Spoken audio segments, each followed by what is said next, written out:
ఆంధ్ర రాష్ట్రంలో గౌరవ వైఎస్ఆర్ కాంగ్రెస్ పార్టీ అధ్యక్షులు ఎక్స్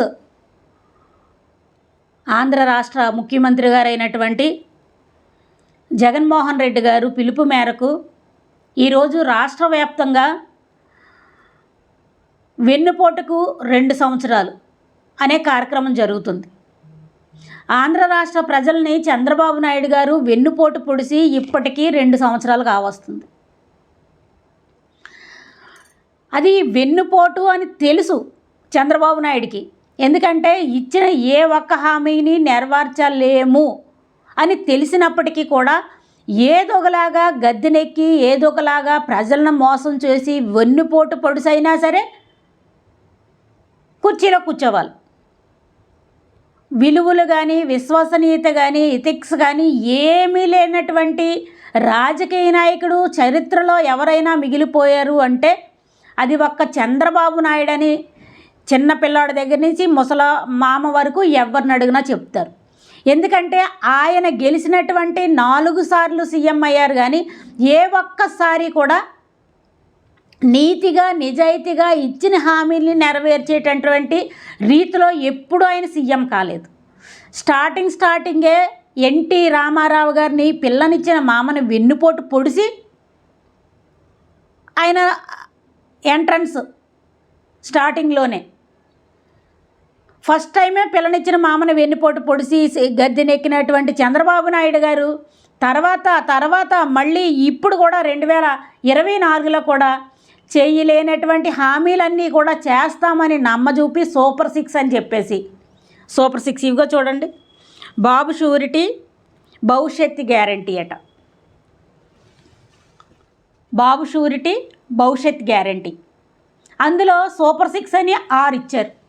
సూపర్ 6లో ఏ ఒక్కటైనా కానీ మీరు చేశారా అని అడిగితే ఒక్కటి కూడా చేయలేకపోయారు. చేయలేకపోగలమని మీకు తెలిసినప్పటికీ కూడా మరి ప్రజలను వెన్నుపోటు పడాలి కదా. ప్రజలను వెన్నుపోటు పడాలంటే మీరు లేనిపోనివి చెయ్యలేనివి చెప్పేసి చిత్తశుద్ధి లేకుండా ప్రతి డోర్ టు డోర్ తిరిగి ప్రజలని మోసం చేసి వచ్చినటువంటి చంద్రబాబు నాయుడు, అదే కూటమి ప్రభుత్వం ఎంత మోసం చేసినప్పటికీ కూడా సింగిల్గా వచ్చి గెలగలిగే సత్తా మీకుందా అంటే ఓన్లీ తెలుగుదేశం పార్టీ అంగా పోటీ చేసి గెలవగల సత్తా ఉందా అంటే వెన్నుపోటు పొడిచి అబద్ధపు హామీలు ఇచ్చినప్పటికీ కూడా అది లేదు. కూటమి జనసేన తెలుగుదేశం బీజేపీ కలిసి ప్రజలను వెన్నుపోటు పొడిచి ఇచ్చిన హామీలు ఏమీ చెయ్యలేమని తెలిసినప్పటికీ ఇంటింటికి తిరిగి ఓదరగొట్టి సూపర్ 6ని తొంగలో తొక్కినటువంటి పరిస్థితులు ఈవేళ. జగన్మోహన్ రెడ్డి గారు పెట్టినటువంటి పేరు కరెక్ట్గా సూట్ అయింది. వెన్నుపోటుకి 2 సంవత్సరాలు పూర్తయింది. సూపర్, నిజంగానే వెన్నుపోటు పొడిచారని ప్రతి ఒక్క ప్రజలు కూడా అనుకుంటా ఉన్నారు. దీంట్లో భాగంగానే ప్రతి ఒక్క యువతకి కూడా ఉద్యోగం కల్పిస్తామని చెప్పారు. 30 లక్షల మందికి జీవనోపాధి కల్పిస్తామని చెప్పారు. జీవనోపాధి కల్పించలేని పక్షంలో ప్రతి నెల 3,000 రూపాయలు మేము ప్రతి ఒక్క నిరుద్యోగుడికి ఇస్తామని చెప్పారు. ఇచ్చారా అండి? ఇచ్చారా అని క్వశ్చన్ చేస్తూ ఉన్నాం చంద్రబాబు నాయుడు గారిని. ఇవ్వలేని హామీని మీరు ఎందుకు ఆ రోజు మేనిఫెస్టోలో పెట్టారని క్వశ్చన్ చేస్తూ ఉన్నాము. మోసం చేయడానికి యువతే దొరికిందా అని అడుగుతూ ఉన్నాము. ఎంతమంది పిల్లలు గాలికి తిరుగుతున్నారండి? ఎంతమంది నిరుద్యోగులు ఉద్యోగులు లేకుండా రోడ్ల పక్కన తిరుగుతూ ఉన్నారండి? వారందరినీ పిలిచి మీరు ఉద్యోగ అవకాశాలు కల్పిస్తామని చెప్పి కదా గద్దెనెక్కారు, వెన్నుపోటు పొడిచారు నిరుద్యోగులందరికీ. ఎంతమందికి 3,000 ఇచ్చారు సార్? నిరుద్యోగ భృతి ఎంతమందికి 3,000 ఇచ్చారు? ఒక్కళ్ళకైనా నిరుద్యోగ భృతి ఇచ్చారా? ఇస్తానన్న మాటను మర్చిపోయారు కదా. అవునా కాదా అని క్వశ్చన్ చేస్తూ ఉన్నాను. ఎంత దారుణంగా యువతను మోసం చేసినటువంటి, యువతకు వెన్నుపోటు పొడిచినటువంటి చంద్రబాబు నాయుడు. అంతేకాకుండా ఫ్రీ బస్ అని చెప్పేసి మహిళలందరినీ మోసం చేయలేదా అని అడుగుతా ఉన్నాను. మహిళలందరినీ కూడా ఫ్రీ బస్ అని చెప్పేసి మోసం చేసి మీరు ఎక్కడికి ప్రయాణం చేసినా ఎన్నిసార్లు ప్రయాణం చేసినా మీ ఆధార్ కార్డు చూపిస్తే చాలు మీరు ఫ్రీగా బస్సు ఎక్కి దిగొచ్చు అని చెప్పి మీరు గెలిచి సీఎంఐ గద్దెనెక్కిన తర్వాత బస్ సర్వీసులు అనేకమైనవి ఉంటే అందులో 3 నుంచి 5 బస్ సర్వీసులే పాడైపోయిన బస్సులు, అక్కడక్క ఆగిపోయే బస్సులు, డబడబడబడబ సౌండ్లు వచ్చే బస్సులు ఇచ్చేమన్నా పేరుకి 5 సర్వీసులు పెట్టి మిగతా సర్వీసులన్నింటినీ మీరు తిప్పుకోవట్లేదా? ఇది మహిళలకు మీరు చేసినటువంటి వెన్నుపోటు కాదా అని అడుగుతా ఉన్నాను. మహిళలను ఇంత దారుణంగా మోసం చేసినటువంటి సీఎం ఇంకొకరు లేరు ఈ ఆంధ్ర రాష్ట్రంలో, ఒక్క మీరు తప్పితే. ఇప్పుడే కాదు, ప్రతిసారి కూడా గతంలో మహిళలందరికీ కూడా డ్వాక్రా రుణమాఫీ చేస్తానని చెప్పి ప్రజలను వెన్నుపోటు పొడిచి వచ్చారు. అది మీరు మర్చిపోవచ్చు, ప్రజలు మర్చిపోయి ఉండరు. అదేవిధంగా ఇప్పుడు ఫ్రీ బస్ అని చెప్పేసి వచ్చారు, కానీ ఫ్రీ బస్ పెట్టలేదు. అంతేకాకుండా ప్రతి ఒక్క పిల్లలు చదువుకోండి, మీ పిల్లలను బడికి పంపించండి, ప్రతి ఒక్కరికి కూడా ఇద్దరుంటే ఇద్దరికి, ముగ్గురుంటే ముగ్గురికి సంవత్సరానికి 15,000 రూపాయలు ఇస్తానని చెప్పారు. ఎంతమంది ఉంటే అంతమంది, నలుగురుంటే నలుగురికి కూడా ఇస్తానని చెప్పారు. అబద్ధం ఆడడానికి నోరా తాటిపట్టా అని అడుగుతా ఉన్నాను చంద్రబాబు నాయుడిని. అంత దారుణంగా హామీలు నెరవేర్చలేమని తెలిసినప్పటికీ కూడా మీరు ఎలా హామీలు ఇచ్చారు? ఇది విద్యార్థులని చిన్నపిల్లల్ని, స్కూల్కి వెళ్ళే పిల్లల్ని పొడిచిన వెన్నుపోటు కాదా అని అడుగుతా ఉన్నాను. ఎక్కడిచ్చారు? ఎవరికిచ్చారు? ఎంతమంది పిల్లలు ఉంటే అంత పిల్లలకి ఎక్కడిచ్చారు? ఇవ్వలేకపోయారు కదా. ఇవ్వలేమని తెలిసి కూడా మీరు వెన్నుపోటు పొడిచారు కదా స్కూల్కి వెళ్ళి పిల్లలకు కూడా. అంతేకాకుండా ప్రతి రైతుకి కూడా సంవత్సరానికి 20,000 రూపాయలు భరోసా ఇస్తానని చెప్పారు. ఒక్క రైతుకి ఇచ్చారండి? రైతుకి ఇచ్చారా? రైతుకు పెట్టుబడి టైంకి కానీ జగన్మోహన్ రెడ్డి గారి టైంలో పెట్టుబడి టైం ఎప్పుడైతే అప్పుడు కరెక్ట్గా రైతులకు ఇచ్చేవారు. కానీ మీరు ఒక్కసారి కూడా రైతు ఎక్కడ ఉన్నాడని తలసలేనటువంటి పరిస్థితుల్లో మీరు నెరవేర్చలేమని తెలిసినప్పటికీ కూడా రైతులందరినీ కూడా సంవత్సరానికి 20,000 రూపాయలు ఇస్తామని చెప్పి వెన్నుపోటు పొడిచినటువంటి చంద్రబాబు నాయుడు, ఆయన వెన్నుపోటు పొడిచి రైతులకి ఇప్పటికి 2 సంవత్సరాలు అయ్యింది. అంతేకాకుండా గ్యాస్ సిలిండర్లు సంవత్సరానికి 3 ఇస్తానని చెప్పారు. సంవత్సరానికి 3 ఎక్కడిచ్చారు, ఎప్పుడు ఇచ్చారు, ఎలా ఇచ్చారని క్వశ్చన్ చేస్తూ ఉన్నాను చంద్రబాబు నాయుడు గారు. మహిళలందరినీ కూడా ఈ విధంగా మోసం చేయలేదా అని క్వశ్చన్ చేస్తూ ఉన్నాను. ఫస్ట్ సంవత్సరంలో అనుకుంటా ఒక్కొక్కరికి ఒక్కొక్క గ్యాస్ ఇచ్చినట్టున్నారు. ఆ 2వ గ్యాసు పాయే, 3వ గ్యాసు పాయే. ఇప్పుడు 2వ సంవత్సరం వచ్చింది, అసలు మొదట గ్యాసే లేదు. అసలు ఇచ్చిన హామీని ఎలా మర్చిపోతారు? మనుషుల్ని చూసినప్పుడు అది గుర్తు రావట్లేదా అని అడుగుతా ఉన్నాను. మహిళలతో మీటింగులు పెడుతున్నారు, ఆ స్టేజ్ ఎక్కినప్పుడు మాట్లాడేటప్పుడు సిగ్గుగా లేదా అని అడుగుతా ఉన్నాను. మహిళలందరికీ ఉచిత గ్యాస్ ఇస్తాను, సంవత్సరానికి 3 బండలు, అది ఇవ్వలేకపోయాను కాబట్టి వీళ్ళ మొహం ముందుకి నేను ఎలా వెళ్ళి మొహం పెట్టుకొని నేను ప్రసంగాలు ఇవ్వాలి అని సిగ్గుపడి లోపల ఉండకుండా మళ్ళీ బయటకు వచ్చి మీటింగులు చెప్తున్నా చంద్రబాబు నాయుడు గారిని అడుగుతా ఉన్నాను. మహిళలకి మీరు ఎక్కడిచ్చారు? 3 గ్యాసులు, 2 సంవత్సరాలకి 6 గ్యాసులు, ఏది రికార్డు తీయండి, ఎవరికి ఇచ్చారో చూపించండి అని క్వశ్చన్ చేస్తూ ఉన్నా. మీకు చిత్తశుద్ధి ఉంటే, మీకు నీతి నిబద్ధత ఉంటే మీరు పెట్టిన మేనిఫెస్టోలో ఉన్నటువంటి ఇయర్లీ 3 గ్యాస్ సిలిండర్ని ఎక్కడిచ్చారు, ఎవరికి ఇచ్చారు, ఎప్పుడు ఇచ్చారు, ఎలా ఇచ్చారు మాకు చూపించమని అడుగుతా ఉన్నాం. దానికి సమాధానం లేదు. ప్రతి స్త్రీకి కూడా ఎస్సీ, ఎస్టీ, బీసీ మైనారిటీలకి ప్రతి నెల 1,500 రూపాయలు ఇస్తానని చెప్పారు. ప్రతి నెల 1,500 రూపాయలు మీ అకౌంట్కి వేస్తామని చెప్పారు. అంటే సంవత్సరానికి 18,000 రూపాయలు. ప్రతి ఇంటికి తిరిగి ఊదరగట్టారు తెలుగుదేశానికి సంబంధించిన నాయకులు, ఎమ్మెల్యే క్యాండిడేట్లుగా ఉన్నటువంటి వారు అందరూ కూడా. అప్పుడు ప్రతి చోట మైక్ పెట్టుకొని చంద్రబాబు నాయుడు, లోకేష్ నాయుడు, అదేవిధంగా పవన్ కళ్యాణ్ గారు కూడా మహిళలందరికీ 18,000 రూపాయలు ఇయర్లీ ప్రతి నెల 1500 రూపాయలు చొప్పున మీ అకౌంట్లో వేస్తామని చెప్పారు కదా. ఎప్పుడు వేశారు, ఎవరికి వేశారు, ఎలా వేశారు అని అడుగుతా ఉన్నానండి చంద్రబాబు నాయుడు గారు. అసలు ఇచ్చిన హామీలు మీకు గుర్తున్నాయా అని అడుగుతా ఉన్నాను. వెన్నుపోటు చంద్రబాబు నాయుడు గారినే అడుగుతా ఉన్నాను. వెన్నుపోటుకి 2 సంవత్సరాల కార్యక్రమంలో జగన్మోహన్ రెడ్డి గారు పిలిచినటువంటి పిలుపు మేరకు ఆంధ్ర రాష్ట్రంలో జరుగుతున్న వెన్నుపోటుకి 2 సంవత్సరాల కార్యక్రమం పురస్కరించుకొని చంద్రబాబు నాయుడు గారిని కోచింగ్ చేస్తూ ఉన్నాం.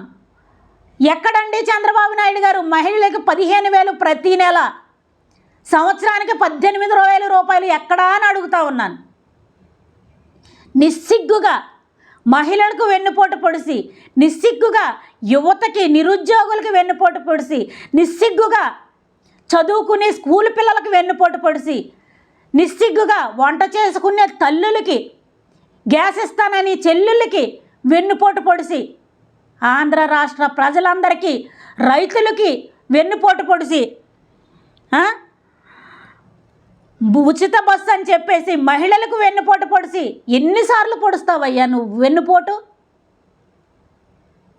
వెన్నుపోటు పొడిసి నువ్వేమి మహిళల్ని అందరినీ మోసం చేసి, ముసలి వాళ్ళందరినీ మోసం చేసి, రైతుల్ని మోసం చేసి, ఆయా కులాల వారిని మోసం చేసి గద్దెనెక్కానని నువ్వు అనుకుంటున్నావు. కానీ ఇన్ని అబద్ధపు హామీలు చెప్పినప్పటికీ నిన్ను ప్రజలు నమ్మలేదు సరికదా. కూటమిగా వచ్చినప్పటికీ నమ్మలేదు సరికదా. ఈవీఎంలు మెయింటైన్ చేస్తేనే నువ్వు గెలిచావు. ఇన్ని చేసినా మీకు దమ్ము సరిపోక, 3 పార్టీలు కట్టకట్టుకున్నా మీకు దమ్ము సరిపోక, మీరు కేంద్రాన్ని మేనేజ్ చేసి ఈవీఎంల ట్యాంపరింగ్ చెయ్యలేదా అని నేను కోచింగ్ చేస్తూ ఉన్నా. కొంచెం కాకపోతే కొంచెమైనా సరే మాట ఇచ్చిన తర్వాత మనిషిగా బ్రతికేటప్పుడు అది గుర్తు రావాలి, అది నెరవేర్చడానికి ప్రయత్నం చేయాలి. ఇంతమంది ఆంధ్ర రాష్ట్రంలో ఉన్నటువంటి 5 కోట్ల మందిని వెన్నుపోటు పొడిసి ఇప్పుడు అధికారంలోకి వచ్చిన తర్వాత ఈయన చేసే కార్యక్రమాలు ఏటయ్యా అంటే అమరావతిని భ్రమరావతిగా చేసి వేల కోట్లు, లక్షల కోట్లు దొబ్బేస్తూ ఉన్నారు. వేల కోట్లు, లక్షల కోట్లు ఇది కట్టాలి, అది కట్టాలి, అసెంబ్లీ కట్టాలి, సచివాలయం కట్టాలి, లేకపోతే ఒక ఎమ్మెల్యే క్వార్టర్స్ కట్టాలి, డ్రైనేజీలు వేయాలి, ఎలక్ట్రికల్ పనులు చేయించాలి, రోడ్లు వేయించాలి అని రూపాయి ఖర్చు అవుతుంటే 10 రూపాయలు ఖర్చు చేసి, ₹1 కోటి ఖర్చు అవుతుంటే 10 కోట్లు ఖర్చు రాసుకొని ఇష్టారాజ్యంగా దోసేసుకుంటున్నటువంటి ఆంధ్ర రాష్ట్రంలో చంద్రబాబు నాయుడు అండ్కో. ఇది తప్పితే డిఎస్సి, మెగా డిఎస్సి అని పేరు పెట్టి దగా డిఎస్సి చేసి ఈవేళ చదువుకొని ఎంతగానో 1000 కళ్ళతో ఎదురు చూస్తున్నటువంటి డిఎస్సి ప్రిపేర్ అయినటువంటి వాళ్ళందరినీ కూడా ఆ పోస్టులను 15,000కి అమ్ముకొని ఒక్కొక్క పోస్టుని ఆ ప్రజలందరినీ కూడా మనోవేదనకి గురి చేసినటువంటి డిఎస్సి పెట్టారు. మీరు చేసినవి, మీరు ఉద్ధరించినవి ఈ 2 ఏళ్లలో సినిమాటిక్ వ్యవహారాలు చేస్తూ, అబద్ధాలు మాట్లాడుతూ, మీటింగులు పెడుతూ, ఆ మీటింగుల్లో ఏమని చెప్తున్నారు చంద్రబాబు నాయుడు గారు? ఎంతో చేద్దామనుకున్నాను, ఎన్నో చెయ్యాలనుకున్నాను, ఇచ్చిన హామీలు నెరవేర్చాలనుకున్నాను, ప్రతి ఒక్కరికి సహాయపడాలనే మనసుంది. కానీ అక్కడ ఖజానా ఖాళీ అని మీకు ముందు తెలీదా? కానీ ప్రజలందరినీ మోసం చేయాలని, వెన్నుపోటు పడాలనే కదా మీరు ఖజానా ఖాళీ అని తెలిసినా సరే ఇన్ని హామీలు ఇచ్చారు. సంపద సృష్టించానని గొంతు చించుకున్న చంద్రబాబు నాయుడు, సంపద సృష్టిస్తానని గొంతు చించుకున్న చంద్రబాబు నాయుడు ఏ విధమైన సంపద సృష్టిస్తున్నావు నువ్వు? ఒక్క సింగిల్ రూపీ నువ్వు సంపద సృష్టించగలిగేవా? సంపద సృష్టించకుండా నువ్వు సంపద సృష్టిస్తానని రాష్ట్ర ప్రజలందరినీ వెన్నుపోటు పడలేదా అని అడుగుతా ఉన్నాను. ఇప్పటికైనా జగన్మోహన్ రెడ్డి గారు 2019లో సీఎంగా ప్రమాణ స్వీకారం చేసినప్పుడు ఇచ్చిన మేనిఫెస్టోని దైవంగా భావించి ఒక ఖురాన్ లాగా, ఒక భగవద్గీత లాగా, ఒక బైబిల్ లాగా ఆయన ఎక్కడ నడిస్తే అక్కడ కనిపించేలాగా ఎమ్మెల్యేలు కానివ్వండి, లేకపోతే మినిస్టర్లు కానివ్వండి, జగన్మోహన్ రెడ్డి గారు కానివ్వండి, ఆయా ఛాంబర్లలో ఆ మేనిఫెస్టోని పెట్టుకొని ప్రతి నెల మనం ఇచ్చిన హామీలను నెరవేరుస్తున్నామా లేదా అని చేసినటువంటి పరిస్థితులు మీరు చూడలేదా అని అడుగుతా ఉన్నాను. అవన్నీ కూడా ఇచ్చిన మాట తూచా తప్పకుండా 100% నెరవేర్చలేదా అని అడుగుతా ఉన్నాను. మరి ఆయన్ని చూసన్నా నీకు సిగ్గొచ్చి కొంచెమైనా సిగ్గనిపించి కొంచెమైనా ఇచ్చిన మాట కట్టుబడాలనే జ్ఞానంతో కనీసం ఈ 2 సంవత్సరాల తర్వాత నుంచి అయినా చేయడానికి ప్రయత్నిస్తావని, ప్రయత్నించకపోతే ఎవరెవరిని మీరు మోసం చేశారో, వెన్నుపోటు పొడిచారో వాళ్ళందరూ కూడా తిరగబడే రోజు త్వరలోనే ఉందని, ఈ 3 సంవత్సరాలు కూడా ప్రజల్లోకి వస్తే మొన్న వైజాగ్ ఘటనలో మీ అబ్బాయి లోకేష్ నాయుడు వెళ్ళినప్పుడు ఎలాగైతే కార్మిక సంఘాల వాళ్ళు తిరగబడ్డారో అలాగే మీరు బయటకు వచ్చినప్పుడు కూడా ప్రతి ఒక్క ఆంధ్ర రాష్ట్ర పౌరురాలు కూడా తిరగబెట్టి తరిమి కొట్టేటటువంటి పరిస్థితులు ఆంధ్ర రాష్ట్రంలో మీకు వస్తాయి. ఈ 2 సంవత్సరాలు మీరు చేయలేకపోయినప్పటికీ మిగతా 3 సంవత్సరాలు ఎలా చేయాలో మార్గాలు ఎంచుకొని చెయ్యకపోతే గనక, ఇచ్చిన హామీలన్నీ నెరవేర్చకపోతే గనక ఆంధ్ర రాష్ట్ర ప్రజలందరూ ఉపేక్షించరు, తరిమి కొడతారు అనే విషయాన్ని మీరు గమనించవలసిందిగా మా నాయకులు ఆంధ్ర రాష్ట్ర ఎక్స్-సీఎం గారు ఇచ్చినటువంటి ఎన్నుపోటుకి 2 సంవత్సరాల కార్యక్రమం ద్వారా మేము ఈ హెచ్చరికలు జారీ చేయడానికి ఎంతగానో సంతోషిస్తూ ఉన్నాం. మీరు ఈ విషయాలు తెలుసుకొని మిగతా 3 ఏళ్ళు కూడా ఖచ్చితంగా మీరిచ్చినటువంటి హామీలు నెరవేర్చాలి. లేదంటే మాత్రం ప్రజలందరూ కూడా తిరగబడి కొడతారు.